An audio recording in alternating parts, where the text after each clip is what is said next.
ప్రభు అయిన యేసుక్రీస్తు నామంలో మీ అందరికీ శుభాభివందనాలు తెలియపరుస్తున్నాను. ప్రభునందు ప్రియమైన దేవుని బిడ్డలారా, రేపు ఇంటర్మీడియట్ ఎగ్జామ్స్ రాస్తున్న మరి యవన బిడ్డలు చదువుకున్నటువంటి ప్రతి విద్యార్థికి దేవుడు మీకు తోడై ఉండి, దేవుడు విశేషమైన జ్ఞానం ఇచ్చి, దేవుడు మిమ్మలను అత్యధికమైన విజయాన్ని మీకు దయచేయబోతున్నందుకు ఆ దేవునికి మొదటగా వందనాలు తెలియపరుస్తున్నాను. ధైర్యముగా ఎగ్జామ్స్ రాయండి. మీ కష్టాన్ని దేవుడు ఆయన గుర్తించాడు. అన్ని సబ్జెక్టులో దేవుడు మీకు అత్యధికమైన విజయాన్ని దేవుడు మీకు అనుగ్రహించబోతున్నాడు.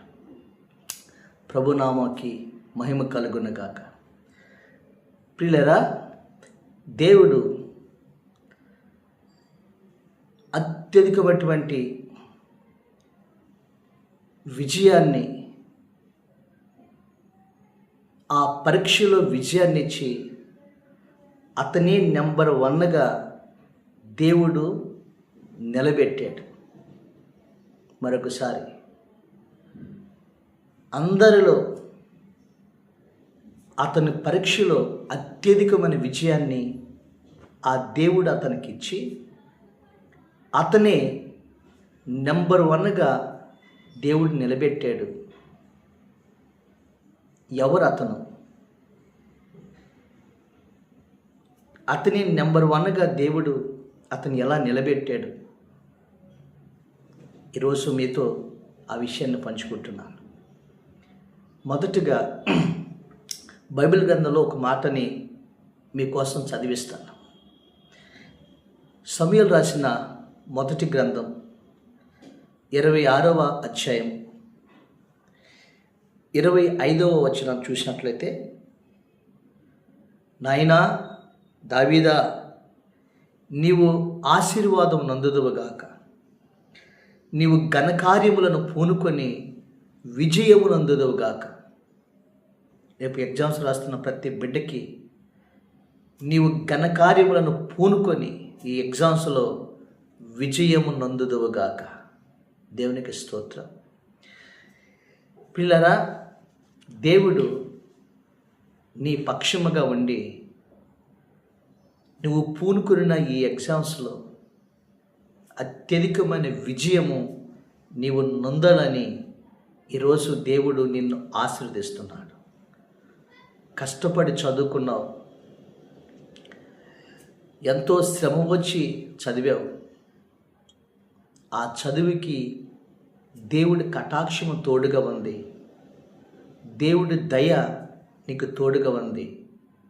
ధైర్యముగా ఇల్లు ఎగ్జామ్ హాల్లో దేవుడు నీకు తోడుగా ఉండి అత్యధికమైన విజయాన్ని దేవుడు ఇస్తాను, నీవు విజయము నొందుదువుగా కానీ ఈ భక్తులతో సెలవిస్తూ ఉన్నాడు. దేవునికి స్తోత్రం. ఒక చిన్న విషయం చెప్పి నేను 3 విషయాలు మీతో చెప్తాను. ఒక గురువు గారి దగ్గర చాలామంది విద్యార్థులు చదువుకుంటూ ఉన్నారు. చదువుకుంటూ ఉంటే ఒక అతను వాళ్ళందరిలో చాలా శ్రద్ధగా చదువుతున్నాడు. రాత్రి మగలు ఆ గురువు గారు చెప్పినటువంటి ఆ సబ్జెక్టులో అద్భుతంగా పాస్ అవుతూ వస్తున్నాడు. అతను గురువుగారు పెట్టిన ప్రతి పరీక్షలో విజయం సాధిస్తూ వస్తున్నాడు. అక్కడున్న ఈ విద్యార్థులందరూ కూడా గురువుగారు అంటున్నాడు, గురువుగారు, మీరు మాకంటే వెనకాల వచ్చినటువంటి అతన్ని మీరు రాత్రి మగలు చెప్తున్నారు, మాకైతే ఏదో ఏ సబ్జెక్ట్ ఆ టైం ప్రకారం చెప్పి మమ్మల్ని పంపిస్తున్నారు, అతనికైతే మరి సబ్జెక్టులు మీరు చెబుతూ అతనికి అన్ని విషయాలు తెలియపరుస్తున్నాడు, అందుకని మాకంటే విజయం సాధిస్తున్నాడు, మీకు స్వార్థం కదా అని మిగతా విద్యార్థులందరూ ఈ విద్యార్థి మీద కంప్లైంట్ ఇచ్చారు. ఎందుకంటే ఆ విద్యార్థులందరిలో ఫైనల్గా ఎగ్జామ్స్లో ఆ గురువుగారు పెట్టినటువంటి ఎగ్జామ్స్లో ఆ కుర్రవాడు అత్యధికమైన విజయాన్ని సాధించాడు. అప్పుడు ఆ గురువు గారిని అడిగారు, అతనికి మీరు ఎప్పుడొచ్చి చెప్పినా మీకు అతని సబ్జెక్టులు చెప్తున్నారు, అతనే విజయం సాధించాడు అని అడిగినప్పుడు గురువుగారు చిన్న ఉపమానం చెప్పాడు. ఏంటంటే, ఒకడు ఎడారిల గుండా ఆ త్రోవ గుండా వెళ్తున్నాడు, అడవి మార్గం గుండా. అతనికి దాహం వేసింది. అక్కడ ఒక బావి కనిపించింది. ఆ బావిలో నీళ్లున్నాయి. తోడుకోవటానికి అక్కడ చేద ఉంది, బకెట్ అంటారు కదా, లేదా చేద అంటారు దాన్ని, అది ఉంది. కానీ దాన్ని కట్టి బావిలోకి వేయటానికి తాడు లేదు. ఆ వ్యక్తి చూశాడు, అయ్యో తాడు లేదే, బావిలో వేసి తోడదామంటే అని. అతనికి దాహం వేస్తున్నా అతను తాడు లేదని చెప్పని అలా వెళ్ళిపోయాడు. అలాగ ఇంకో వ్యక్తి కూడా వచ్చాడు, ప్రయత్నం చేసి చూశాడు కానీ అవలా వెళ్ళిపోయాడు. కానీ మరొక వ్యక్తి అదే మార్గం గుండి వెళ్తున్నాడు. అతనికి చాలా దాహం వేసింది. కానీ అతను ఏం చేశాడంటే, అక్కడ బకెట్, నీళ్ళు తోడుకునే బకెట్ లేదా చేద ఉంది, అక్కడ తాడు లేదు. కానీ అతను ఏం చేశాడంటే, ఆ చుట్టుపక్కల గడ్డి ఉంటుంది, ఆ గడ్డిని పీకాడు. దాని అంతటిని కూడా చక్కగా ఆ గడ్డి పరకలన్నీ కూడా చక్కగా మెలివేశాడు. దాని అంతటిని కూడా ఒక తాడుగా తయారు చేశాడు. ఆ బకెట్కి తాడులా కట్టాడు. అప్పుడు బావిలో వేసి ఆ బకెట్ని నీళ్ళుని అతను తోడుకొని తన దాహార్తి తీసుకుని ఆ మార్గం వెళ్ళిపోయాడు. అప్పుడు ఆ గురువుగారు చెప్పాడు, వీళ్ళల్లో ముగ్గురికి దాహం వేసింది, కానీ ఆ నీళ్ళల్లో దాహం తీర్చుకున్న వ్యక్తి ఈ ఎగ్జామ్స్లో పాస్ అయిన వ్యక్తి లాంటి వాడు. ఎందుకంటే అతడు జ్ఞానాన్ని ఉపయోగించాడు. అక్కడ చుట్టూ కూడా చూశాడు, బావిలో నీళ్ళు ఉన్నాయి, తోడుకోవటానికి చేద ఉంది లేదా బకెట్ ఉంది. కానీ అతని తెలివితేటలతో ఎలాగైనా నీళ్లు తోడాలని అప్పుడున్నటువంటి గడ్డి దాన్ని పేరి దాన్ని మెలివేసి నీళ్ళు దాహార్తిని తీసుకున్నాడు.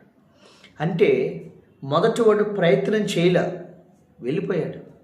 కానీ ఇతను మాత్రం ప్రయత్నం చేసి తన తెలివితేటలు ఉపయోగించి జ్ఞానాన్ని సంపాదించి అతను బావిలో నీళ్ళు తోడి అతను దాహార్తిని తీసుకున్నాడు.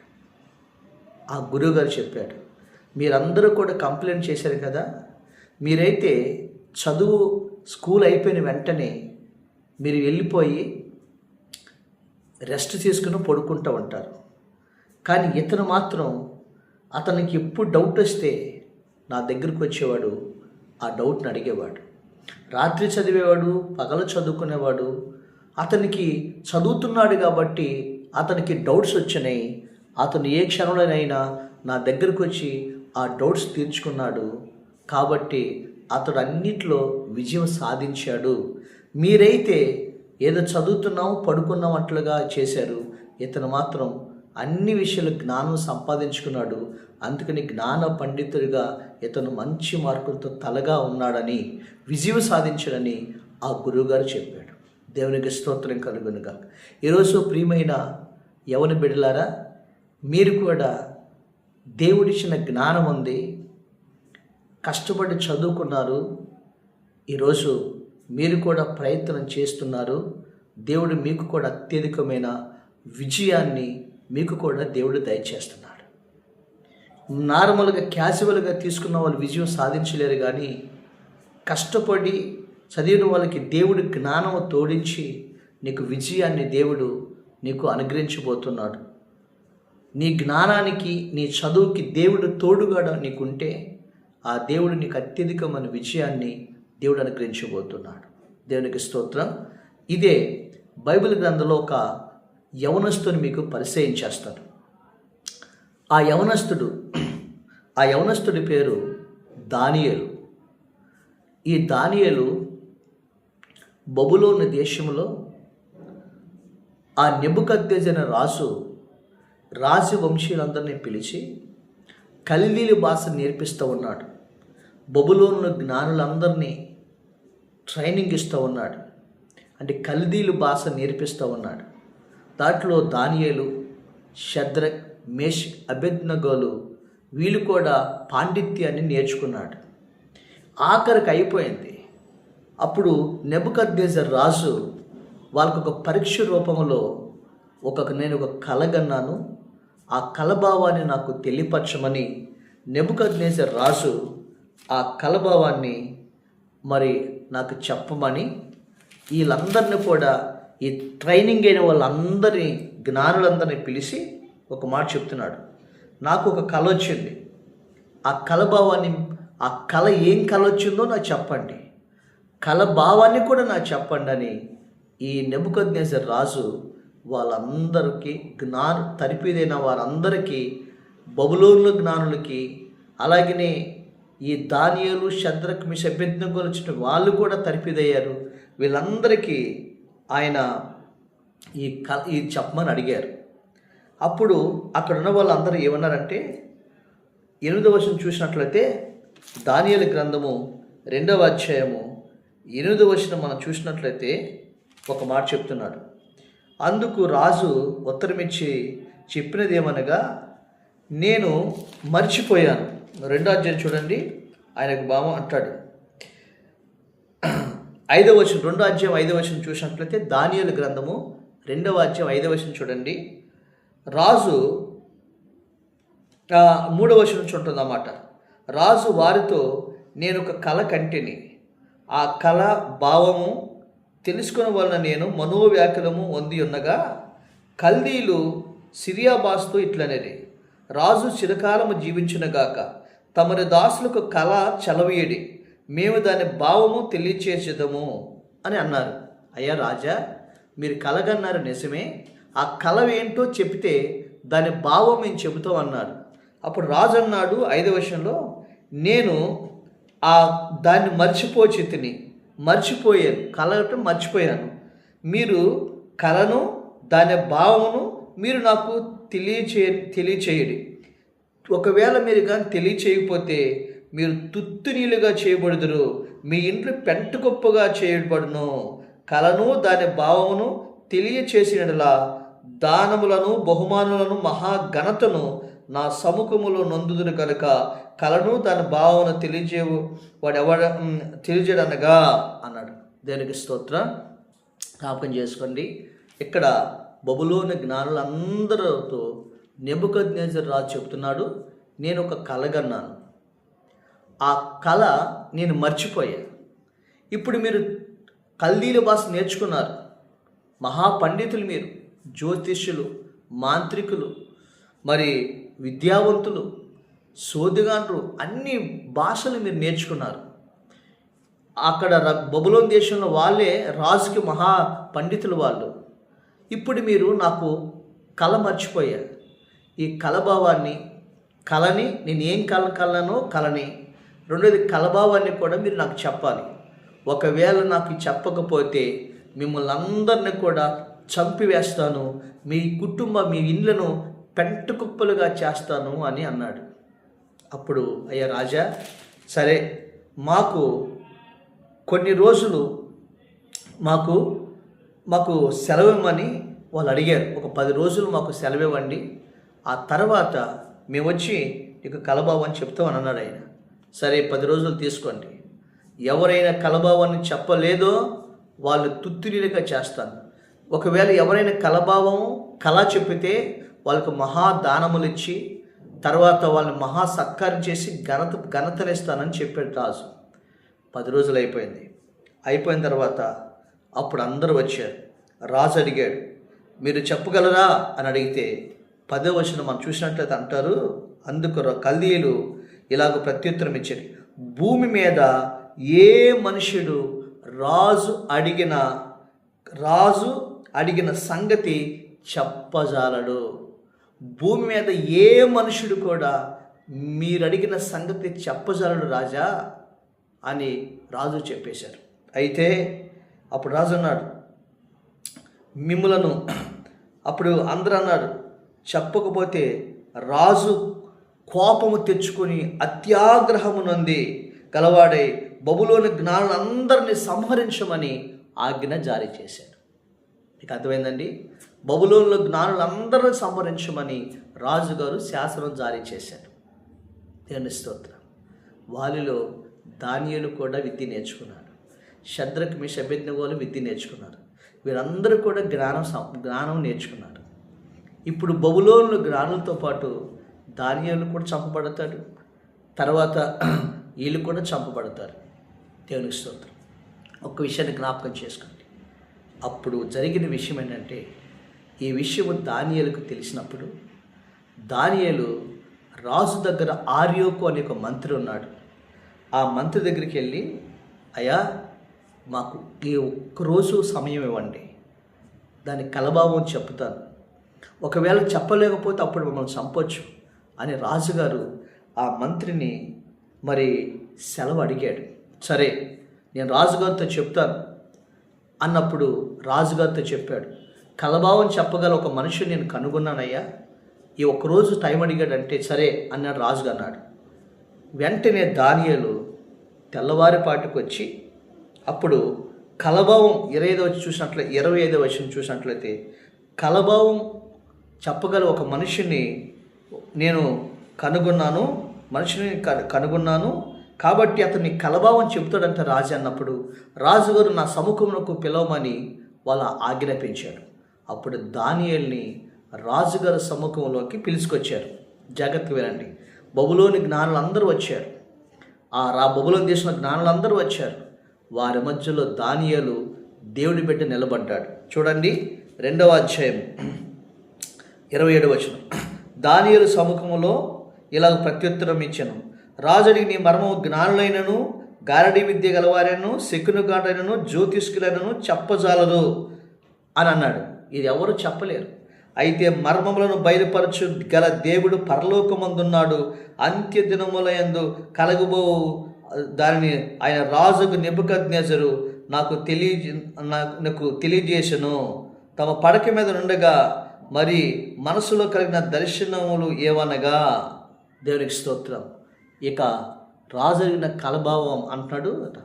ఇది గారిడి విత్తి వాళ్ళు కానీ బబులోనుల జ్ఞానులు ఎవ్వరూ చెప్పజాలరు. పరలోకమందున్న దేవుడు ఉన్నాడు, ఆయనే మర్మములు బయలుపరచగలవాడు అని ఈ దానియేలు రాజు సముఖమందు నిలబడ్డాడు. హల్లెలూయా.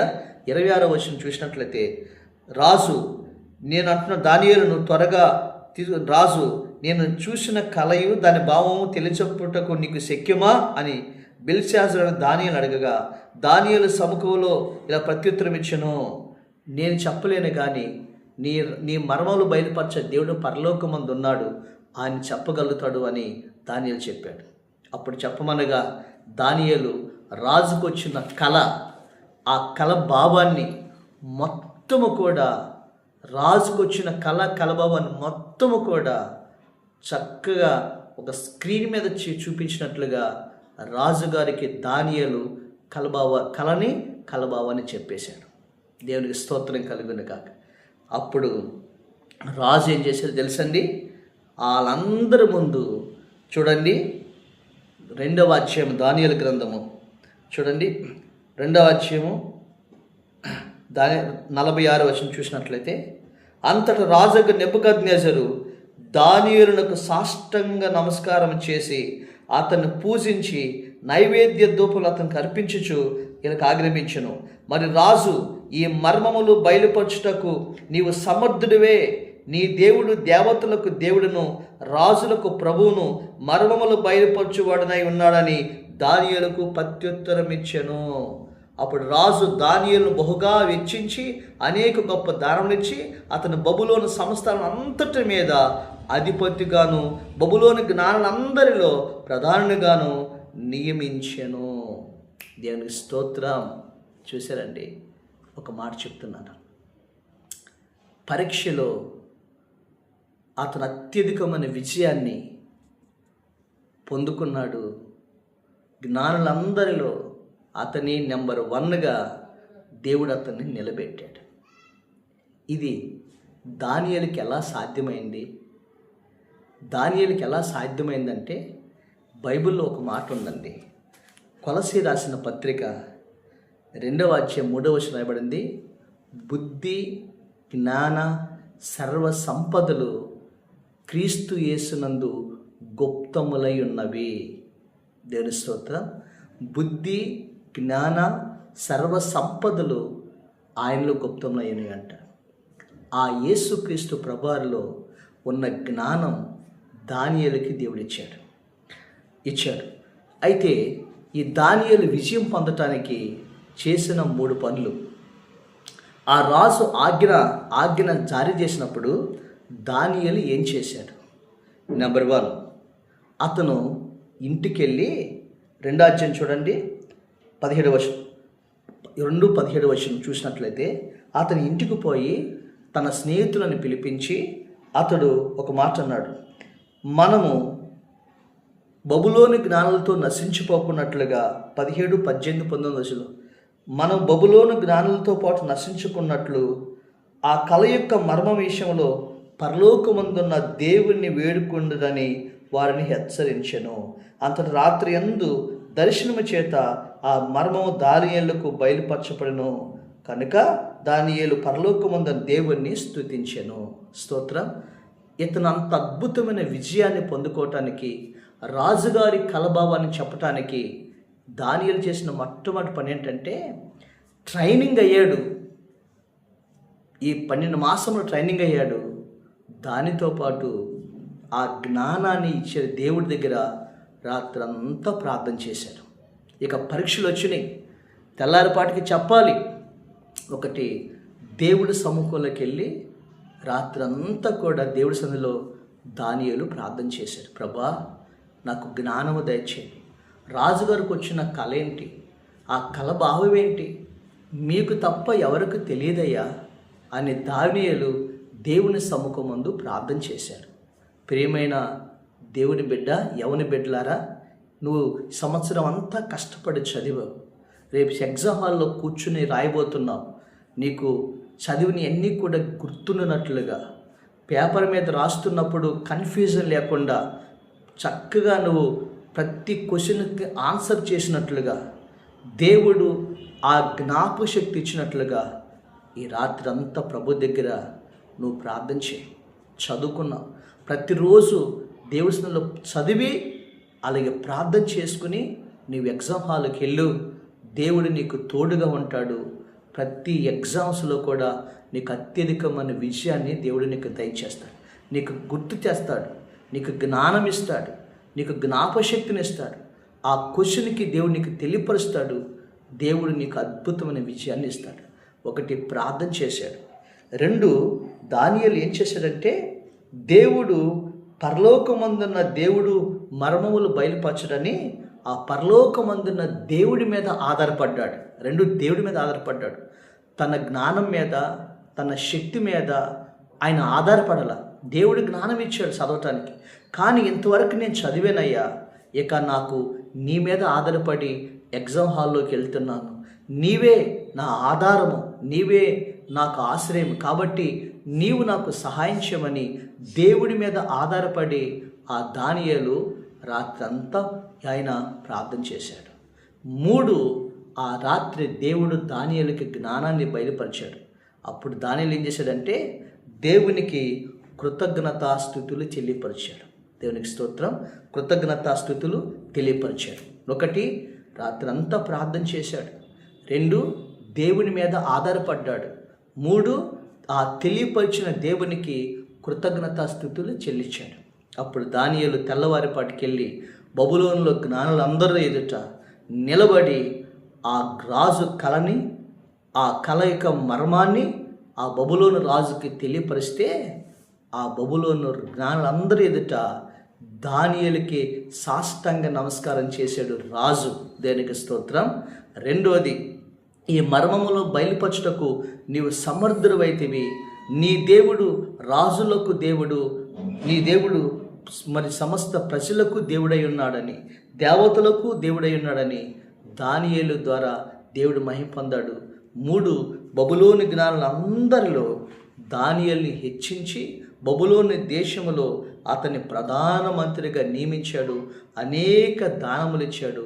దానియేలుని దేవుడు ఆశీర్వదించి అతన్ని నెంబర్ 1గా ఆ బబులోని జ్ఞానుల ఎదుట దేశములో దేవుడు నెంబర్ 1గా నిలబెట్టేశాడు. దేనికి స్తోత్రం. ఈరోజు వాక్యం ఇచ్చిన ప్రియమైన దేవుడి బిడ్డలారా, నువ్వు ఎగ్జామ్స్లోకి వెళ్ళు, నువ్వు ప్రార్థన చేయి, దేవుడి మీద ఆధారపడు. ఇక దేవా నేను చదువుకున్న నీవే నాకు ఆధారమని ఎగ్జామ్లో కూర్చో. దేవుని స్తుతించు, అద్భుతమైన విజయాన్ని నీకు దయచేయబోతున్నాడు. తెలు స్తోత్రం. రోమీయులకు రాసిన పత్రిక ఒక మాట అంటాడు, 8వ అధ్యాయం 37వ వచనం చూసినట్లయితే, మనలను ప్రేమించిన వారి ద్వారా వీటన్నింటిలో అత్యధికమైన విజయము దేవుడు నీకు దయచేయబోతున్నాడు. నిన్ను దేవుడు ప్రేమిస్తున్నాడు. నీ సబ్జెక్టులన్నింటిలో అత్యధికమైన విజయాన్ని నీకు దయచేసి నిన్నే నెంబర్ 1గా నీ కాలేజీలో దేవుడు నిన్ను నిలబెట్టునుగాక. రిజల్ట్లు వచ్చినప్పుడు ఎగ్జామ్ పేపర్లో నెంబర్ 1గా దేవుడు కాలేజీలోనే తలగా చేయబోతున్నాడు. స్టేట్లోనే నీ నెంబర్ 1గా నిలబెట్టబోతున్నాడు. ఈరోజు నమ్ము, విశ్వసించు, ప్రార్థించు. ఆ దేవుడు అత్యధికమైన విజయం నీకు దయచేయనుగాక. పరిశుద్ధుడైన మా తండ్రి, ఈ వాక్యము ద్వారా మాతో మాట్లాడినందుకు మీకు స్తోత్రాలు చెల్లిస్తున్నాం. రేపు ఎగ్జామ్స్ రాస్తున్న బిడ్డలకి మీరు తోడుగా ఉండండి ప్రభా. ఇదిగో ఎంతోమంది కష్టపడి చదివారు, ఇక నీ మీద భారం వేశారు, ఇక రేపు ఎగ్జామ్ హాల్లోకి వెళ్ళిపోతున్నారు ప్రభా. నీ వాళ్ళకి అద్భుతంగా చేసి స్తుతించబోతున్నారు తండ్రి. మీరే చేపట్టుకొని బిడ్డలకు తోడుగుండి ఎగ్జామ్స్ రాయించండి, జ్ఞానము దయచేసి ప్రభా. ప్రతి సబ్జెక్టులో కూడా మా అద్భుతమైన జ్ఞానముతో రాసి ప్రభా అత్యధిక విజయం బిడ్డలకు దయచేయమని, మంచి ఆరోగ్యం దయచేయమని, ఎటువంటి కన్ఫ్యూజన్ లేకుండా బిడ్డలందరికీ మీరు తోడుగా ఉండమని యేసుక్రీస్తు నామములో అడుగుచున్నాము తండ్రి.